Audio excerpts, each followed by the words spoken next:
Welcome to the Enabling Buying Podcast. I'm your host, Paul Kirch, and I'm grateful you're here. Enabling Buying is brought to you by Collavia.com, your all-in-one sales enablement platform.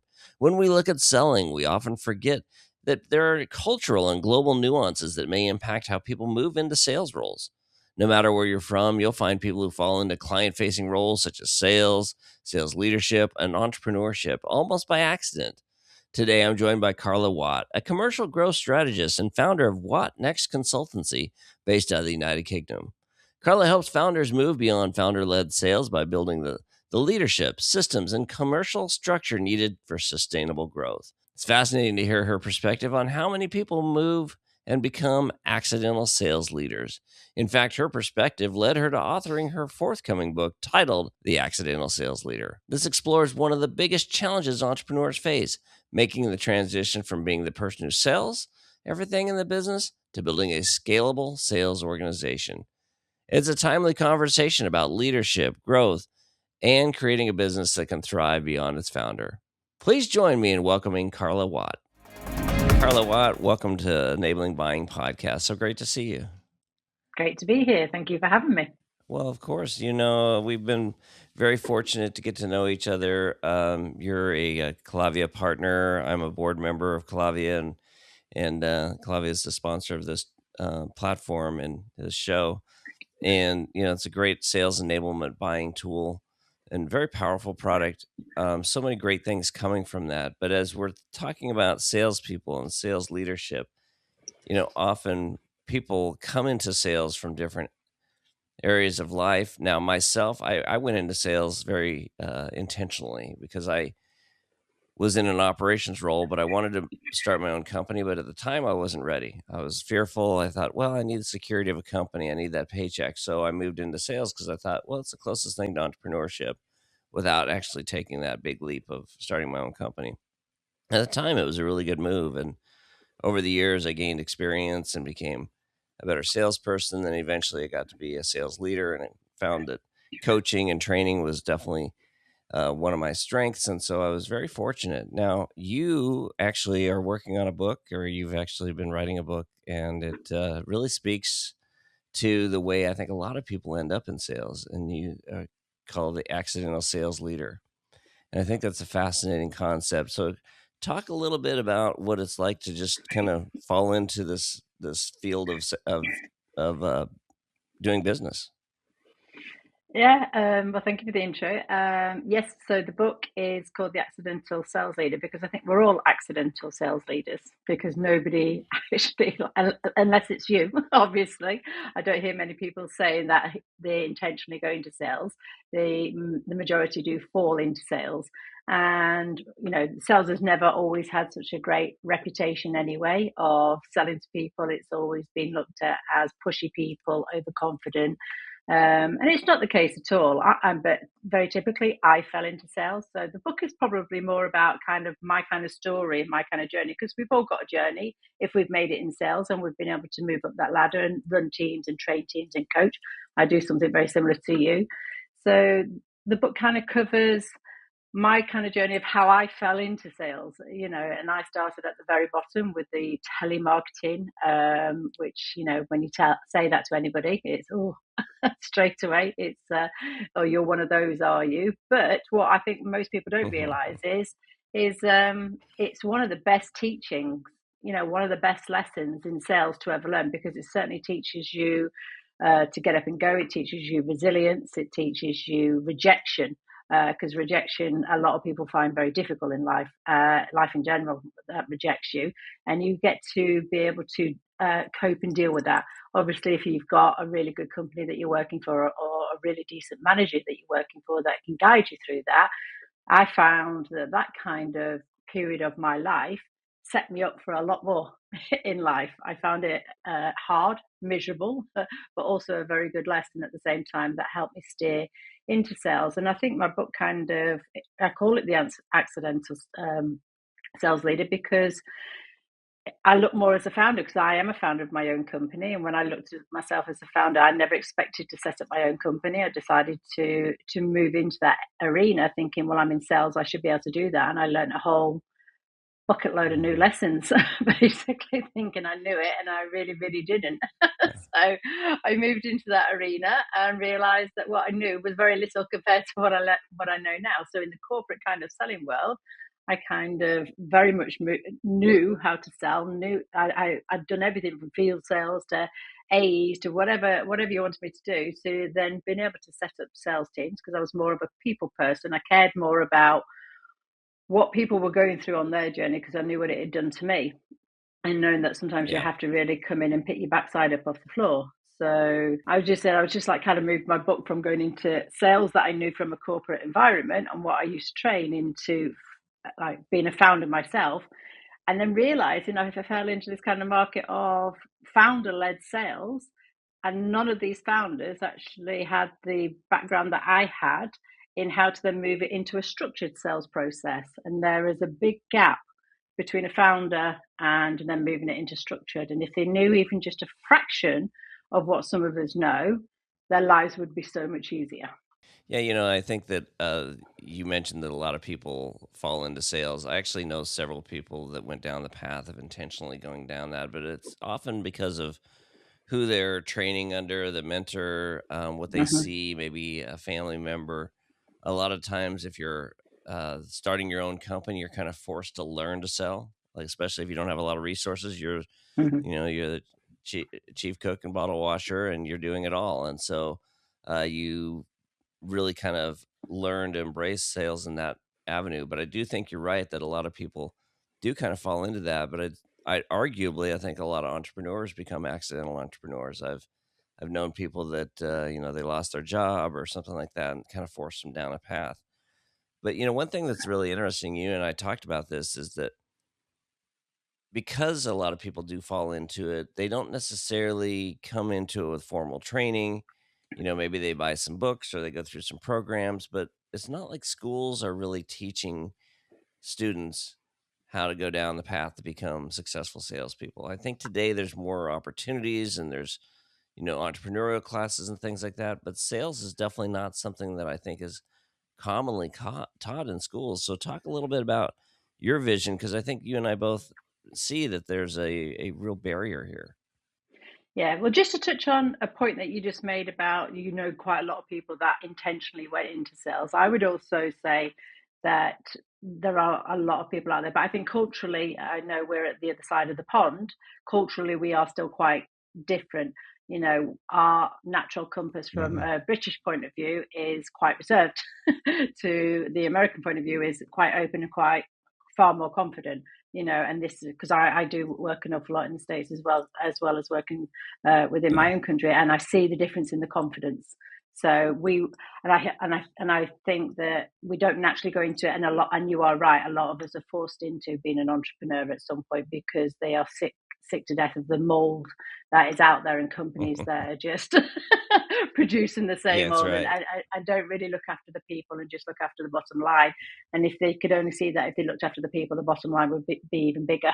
But they don't naturally have that background. So from a perspective here, and touching a point upon the schools, I totally agree that I've never met anybody really that's ever said to me, my whole dream is to go into sales. They wake up and go, woo, can't wait to be a sales manager one day, run a team. It's never kind of happened here. I think, again, you fall into it. And I think because it's that kind of persona, there is no school for it. Who would sign up? Who's going to wake up one day and sign up to go to school and say, I really want to learn a sales process? It's always on the flip side. Once you fall into that role, once you fall into a sales role, that's when it comes apparent that it's needed. And I do feel that Hmm. there is a massive gap in the market. And I don't know if you've ever heard of Norland nannies here in the UK. I haven't. So I just want to give you the model of Norland nannies, because I think it's an idea that really should help across the board and people should really think about doing it. So Norland nannies is a very famous nanny school. It's been going for a very long time here, over 100 years, and you go to train to be a nanny. But when you come out of there, because the training is so good, and you come out as a Norland nanny, you will only ever work for A-listers. You end up in Saudi working for the princes. You only ever work for the royalty here. You only ever work for the hierarchy here. You come out and that's it. You are an A-lister nannies. Okay, and that's what the school stands for. Now, why there can't be a school out there or a program out there that takes these people and actually provides them with all the skills that they need, so we can reverse the whole thing where people get paid quite badly in sales and it's more commission based, so they've got to learn the job as they go, where why don't we train them to come out so a company can go, oh, you've been trained already in this and we haven't got the skill set, it'd be great to have you on board. And completely reverse that, and I think that would be a big game changer. I want to take a brief break to thank you for tuning in. Enabling Buying is made possible by listeners like you. And if you'd like to support what we're building, many members of our community choose to buy me a coffee. It's a simple way to help keep these conversations going.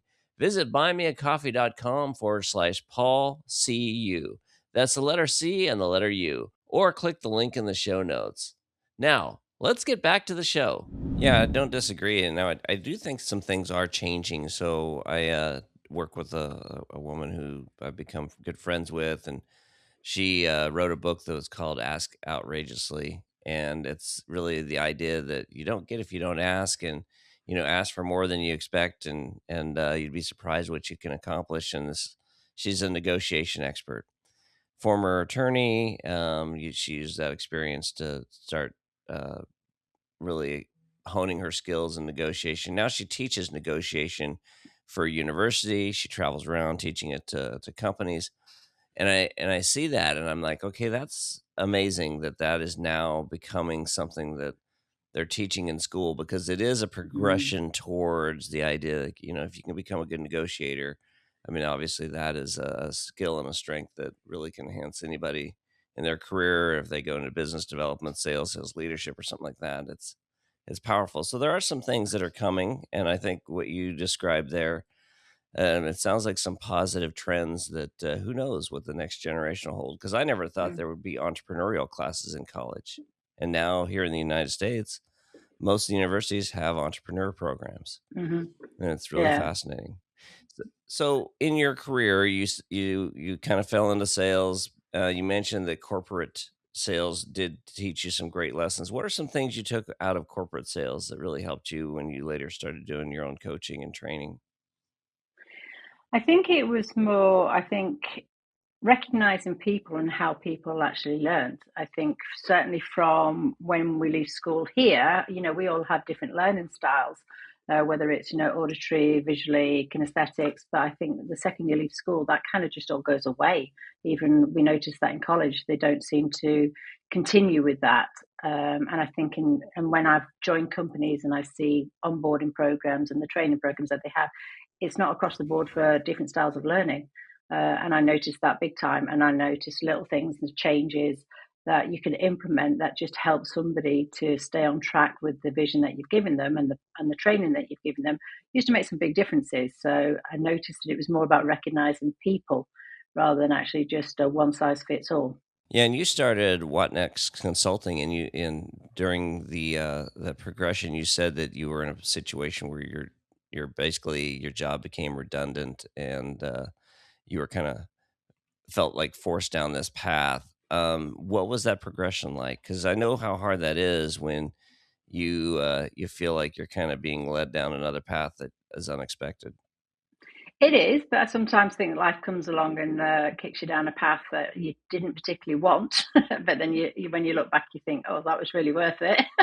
But I Yeah. noticed I had to take every ounce of skill that I had and then sit there and figure out how I was going to adapt it to the new life that I got. And I knew certainly here that networking, which is not something we particularly do here, it's becoming a bit bigger now. Networking, it was always more the standard phone call, building or working from somebody else's black book or Rolodex and things. But networking for yourself and branding yourself now is something I had to take on board. So yeah, so when I first set up, I went to the opening of every envelope. I didn't care. I just thought I've just got to go and make a name for myself so people could relate. And I knew I kind of had to brand myself as the brand of what I was trying to achieve. So people knew that when they spoke to me, they knew what they were going to get. It was all about the trust.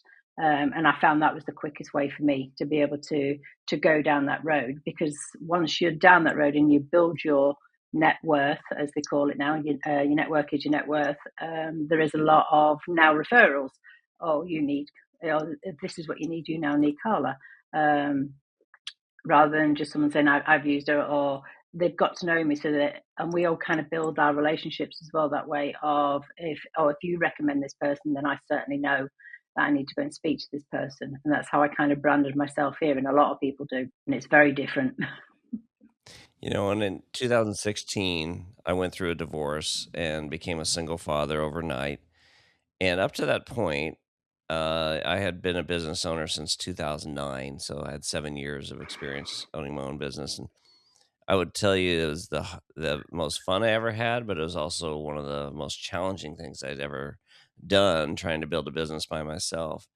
And then going through divorce and becoming a single father, I will tell you that I never knew how hard it could be. I would say Mm. for me was like the biggest challenge of running a business, prioritizing the kids, doing everything by yourself. And, thank God I've, had this amazing girl in my life that we've been together for several years, and she's supports me and is there for me. But the pressure and the challenge of running a business while dealing with all these other Mm. responsibilities, it is hard. And I think a lot of founders that end up having to sell are carrying so much weight and so many challenges. Can you talk a little bit about some of the hurdles that founder selling brings with it? Because it's often a very challenging path. It's incredibly challenging. I mean, I've been in your situation where I became a single mum of two. I wasn't running a business at the time, but then I was in sales and I knew I had to hit my targets to make sure I could take them on holiday, things like that. So that the pressure Yeah. there. So I understand your pressure as well. But when I deal with founders now, they become, everything's about the business, because, and they attach themselves so much to the business that they forget simple little things about themselves and simple little things about life, and they kind of detach from life. And I see that as the bigger issue, because it's, well, if I can just fix this, if I can just, there's always if I can just. And it is, well, if Yeah. sometimes trying to explain to them, to say, if you could just take 5 minutes and let your brain stop and rest and relax, that you might be able to make a better decision. And I think that's the hardest part. It's the grip, it's the grasp. Only I can do it. I think there's an awful lot of that, and which makes for great founders, which makes for great businesses, because the tenacity and everything you need and the resilience to make that business successful is all within that founder. But it is easier with people that can help you, and if you can just sometimes relax and let go and trust a little bit more, I think you can get there sometimes a little bit faster. Because somebody can help your brain thought process just work the way it needs to. I work with some founders that have phenomenal minds, but can't see the wood for the trees. But when you point it out to them, Yeah, I jokingly say that I'm not smart enough to quit, but really I learned that I had resilience, and going through peaks and valleys and tough times and good times, without the security of a paycheck, it is something that teaches you resolve and resilience in a way that you probably can't learn in a lot of other places. But when you think about that, I think you just said something. You said they can't see the forest for the trees, but I do think that this idea, especially here in the states, a phrase that used to be very popular was you got to find work life balance, work life balance. Well, I think entrepreneurship and business ownership has taught a lot of us that work life balance is a fallacy. I'm not defined by my business, but if I try and separate what I do for my career and my kids and try and keep them totally separate, it is way too difficult. What I had to do was like, okay, this is who I am. I'm a mm-hmm. business owner. I'm a father. I'm this, I'm that.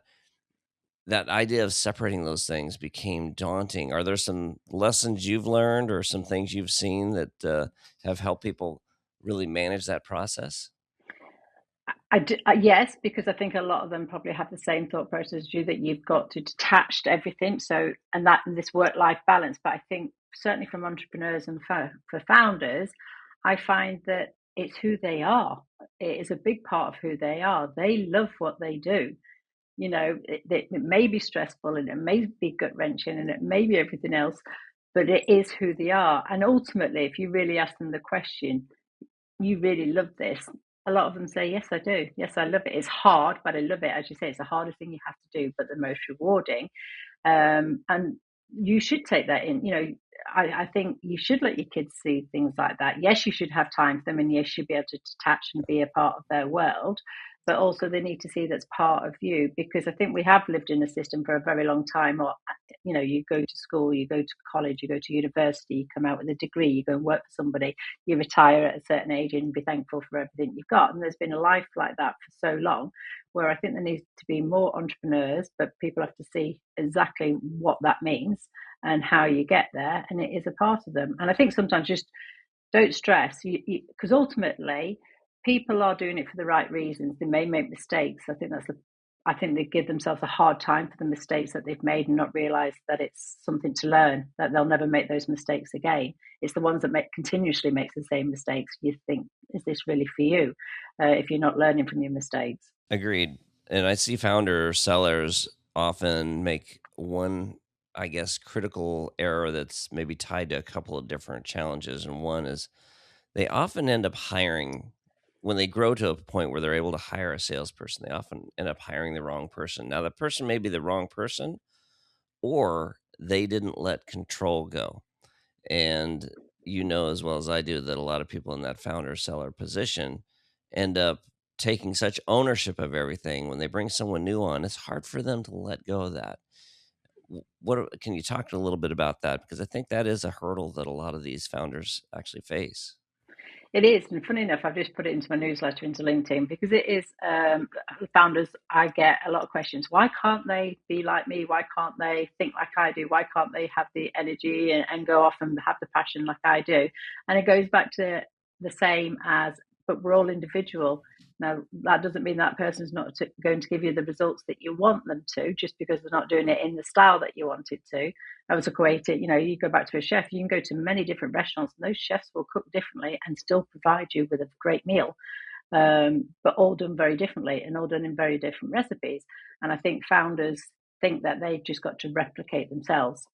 There has to be alignment, and there has to be values and morals and everything else on board, but that you also have to let people be people. And this, where we went through the days of everybody reading from a script and we just turned everybody into a robot, didn't, probably work for some companies that spent a lot of money on that script, but ultimately letting people have the confidence and grow, and letting them bring it to the table themselves, I find founders find that difficult. CRMs, slide decks, inboxes. Sales teams don't need more scattered tools. They need alignment. Collavia brings your sales playbook, AI coaching, training, and goals together in one platform for consultative B2B teams looking to close more deals with less confusion and greater consistency. Collavia, enabling buying in a world of selling. Visit Collavia.com. When we spoke before, we talked a little bit about your book, and I'm excited for this project. I think it's going to be a great read, your experience coming into it. But one thing you talked about is this bridge of going from founder selling to structured selling. And I think that's what we just talked about. Sometimes not letting go, sometimes, failing to put people in a place to succeed, let them have their own style. Why do so many businesses fail to cross that bridge of going from that founder selling position to a really structured sales process that they can let go? Because they don't have the experience. They spend a lot of money on the wrong things and the wrong people. Because if you've never sold in a structured way before, anybody that you interview, it's always going to sound so much better, always going to sound like they've got it together. They've probably worked for a great name and a great company. You think you're getting everything, and they feel as if they can just kind of hand it all over, even though they can't.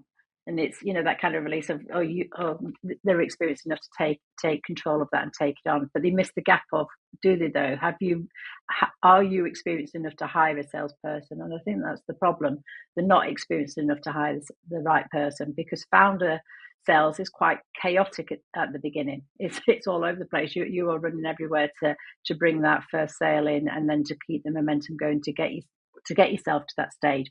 And lots of people that I know that have raised money and said that the amount of money they spent on sales, when really they should have just brought in somebody, like you say, that is an expert, or that can go in and train them Yeah. to do that. Because the difference is once they have that knowledge, even just a little bit of the knowledge, even just the lingo of what people talk about, when you're talking about MQLs and SQLs and BANTs, and you're throwing all this lingo about, even just having the basic knowledge of that would help them to understand, well, what does that mean? And then once you have that knowledge, you can hire pretty well after that. Yeah, can you imagine in the world where somebody builds a structured sales process before they hire somebody? Because I've seen that so many times, I'm sure you have as well.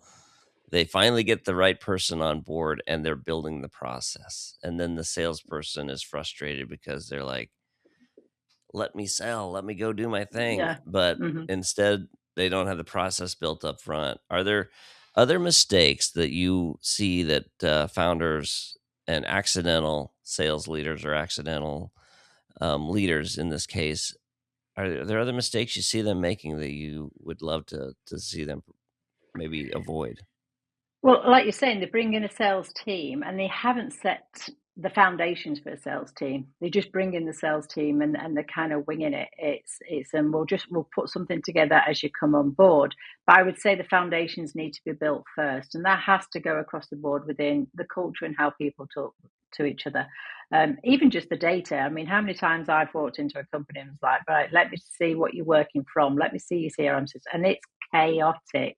And you just think, well, if we just streamline this and structure this to start with, so everybody's got visibility of what everybody's doing and what they need to be doing, that's a good start. But a lot of people don't do the basics, and then next minute they're hemorrhaging money on a sales team sat there that are not organised, that have to build certain processes and things waiting to go, when that could have been done at the beginning, just the basics.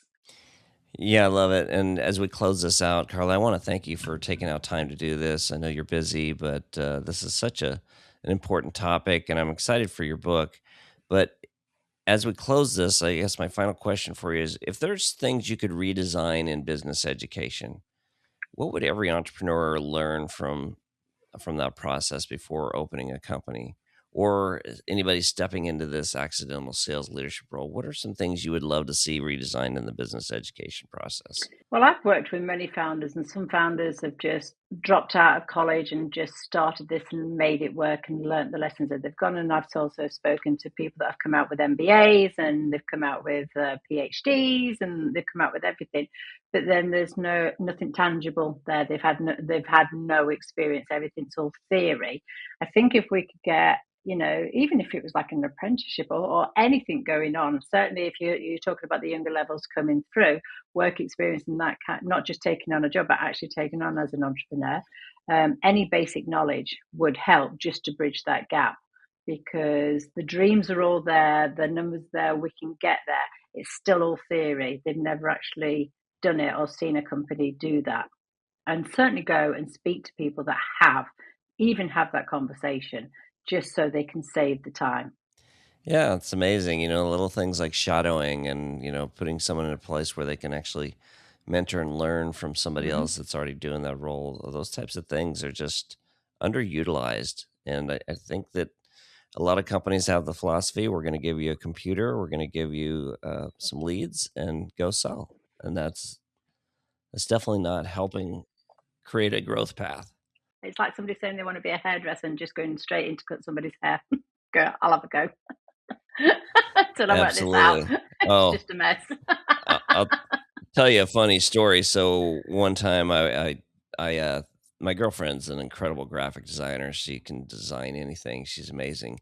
And I thought, well, she should be able to cut hair. So I told her one time I wanted her to trim my hair, and she goes, I've never done it, and I don't want to do it. And I'm like, handed the clippers, and I started trimming my sideburns. I said, here you go. And so she started to try and do it, and the next thing I know, I'm like, well, I guess I'm shaving my hair off. So I had to shave everything down. It looked so bad. So yeah. Yeah. Hey, Carla Watt, thank you so much for being on the Enabling Buying podcast. We really appreciate your time. What a great conversation. No, I've really appreciated being here. It's been a great conversation with you too, Paul.